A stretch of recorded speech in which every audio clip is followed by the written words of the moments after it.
that you've been through the tutorial on how to create a new page using templates, you might be at the stage where you are wanting to do some more advanced page building and you'd like to create a page from scratch yourself to match a design that you have come up with.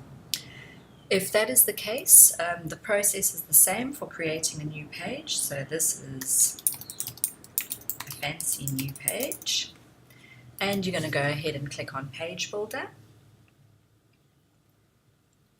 And when the Page Builder loads, as we've showed you previously, it's going to load the template window by default.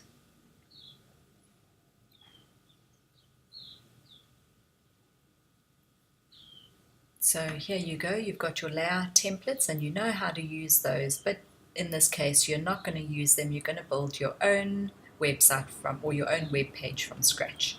So to show you how to do that, you would be using all these modules on the right hand side. So if for whatever reason you didn't see that, if you click on the Add Content button, it comes back again. So the very first area is your row layouts, and you'll see you have several options here of different column layouts that you can start beginning your page building with. So let's say, for example, we wanted our first thing on the page to do 3 columns. You would drag and drop your 3 columns in there. If the next part then had 2 columns and it was underneath that, you could go ahead and drop that in. So you can build a basic layout for the page that's then ready for you to start popping in various info. Okay, so once you've done that, where do you find the info? You're going to find that under these modules here. So you will always have something called basic modules, and you will always have something called advanced modules, and you will always have something called Wordpress widgets. These other 3, depending on what we've installed on your site, you will either see or not see. Most of our sites you will see Power Pack, which is the one that we typically install, and if there's anything in particular we want to do that isn't included in that, you may find we install one or the other, but you will have at least one of these options available. So to give you an example of basic modules, you've got the option to add audio, buttons, headings, photos, text, video, etc., etc. And it's as easy as clicking and dragging. So if I drag that heading and I drop it in here, it's going to drop in a heading. You can type in your heading is here. As we've showed in some of the previous tutorials, you'll have styling options and advanced options, and once you've made your selection, you would go ahead and save. If we then wanted to, let's say, add a little bit of text underneath that, you would click text, drag it underneath. You'll see that it wants to be dropped wherever the blue highlighted section is. So when you've got it where you want it, you would let go of your mouse and that's where the area would drop. So there it's dropped in a little text box, and you could fill in some content here. So obviously you could put whatever you wanted in there. So we've got headings, we've got text. You can also do things like drag photos in. Let's say we wanted to put a photo in that column. You would drag in the photo. You would go ahead and select your photo from your media library. So let's just go ahead and select that.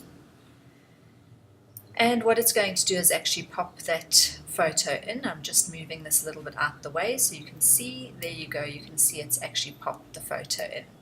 There are some different cropping options which can be quite nice to use on your site. So just to show you, if we wanted to crop that into a circle, let's say it was a picture of somebody's face, and you wanted to show it cropped, it would crop that image into a circle. So you can see in the background it's actually changed that into a circle. You can make the image square. So just bear in mind it's going to cut off parts of the image, as you can see it's doing here, depending on the size of the image. So you need to obviously use an image that is conducive to being cropped if you're using that cropping option. You can also, of course, then change your alignment for your image. You can create a link if you want the image to be clickable, etc., etc. So quite a lot of options with the photo element.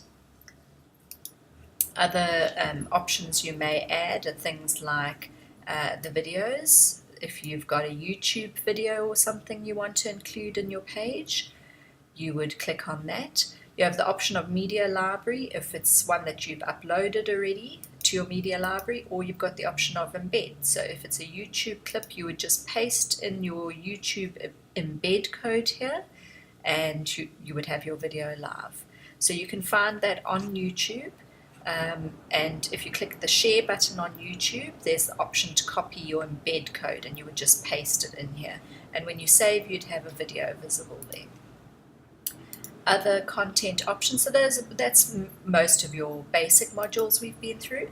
We then have some advanced modules, things like accordions. These are things that are typically used for your frequently asked questions type things. So if you click in the accordion, you'll see it's this. Let's just edit this and give it some information so we can see what it does. So this is a heading, and this is some content. Go ahead and save it, and then you'll see it creates an accordion. So it's these ones that you can press a plus button, and we're just going to create 3 so you can see what it does. So it creates a plus button, and when you click on the plus, it opens up the content underneath. So something quite good to know, you'll see always in your page builder on the right here, there's this little eye, and if you click on that eye, you can preview your page as if a person was browsing your page without seeing the page builder. So for example, now we can click on things, etc., and see how they work. To get it back, you would click on the eye again, and all your editing would come back. So that's just handy if you want to see how something looks without all the highlights in blue and all the rest of it. So that's accordions, for example.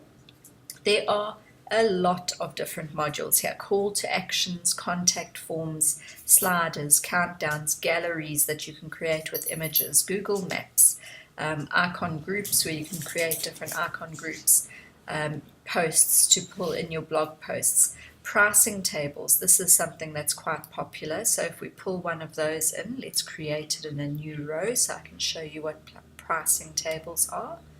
So this is a pricing table. Let's just edit the info so that you can see it.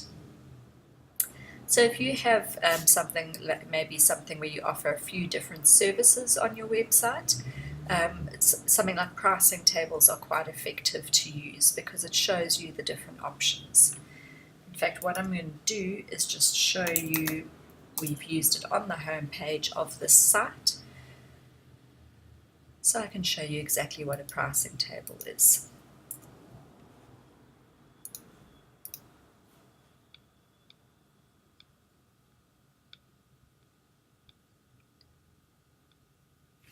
Okay, so here you'll see we've arrived at our most popular plans, and here are 4 pricing tables. So it's an example of the pricing tables for you. So in this case, you would actually create 4, and they would appear together. So if I was to make 4 copies here, you will see how it changes to display 4 boxes. And you would go into edit those settings. So if we edited this pricing box, you would give it some kind of title. You can specify the size. You would give it a price. So let's say we're going $300. Here is where you could say per item, per year, per month, per whatever the case is, so per month. Again, you can set a size, and then you can give some features about the item. So feature number 1, and then again you can actually just duplicate these as well if it makes it quicker for you. If you're just editing a little bit of text, then you can go ahead and do that sort of thing, duplicate and change. Okay, so once you've got all your information set, you can also check things like button styling, where you can change what appears on the button, obviously where the button goes to. If you want an icon for your button, all the icons are preloaded for you. So you would just click on icons and pick an icon that you like the look of. You could set your colors, so all of your colors are settable here to change the look of your pricing box. Everything from your button colors and styles to the actual box itself, its icon and style. So I'm going to go ahead and save that box.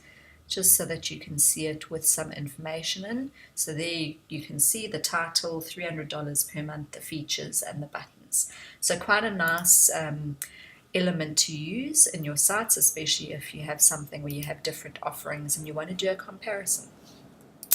Okay, so many different options you can see under advanced modules that you can pull in and use.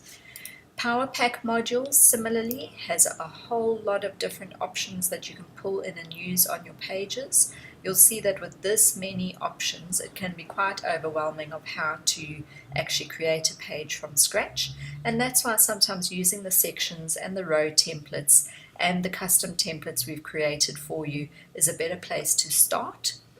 And if you're looking for a particular element, or you see something on a site that you like the look of and you want our advice of which element to use, please just get in touch with us and we'll point you in the right direction so that you don't have to spend an age going through every single module, because you'll see there are very many modules, and if we have all of this installed on your site, you're going to have so many options, it's going to be a little bit overwhelming for you.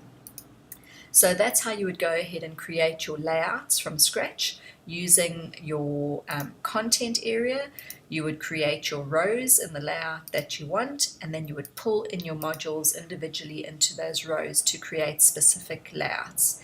This is really quite advanced page building, but that's a beginner lesson for you, and if you wanted to know more, we could certainly help you.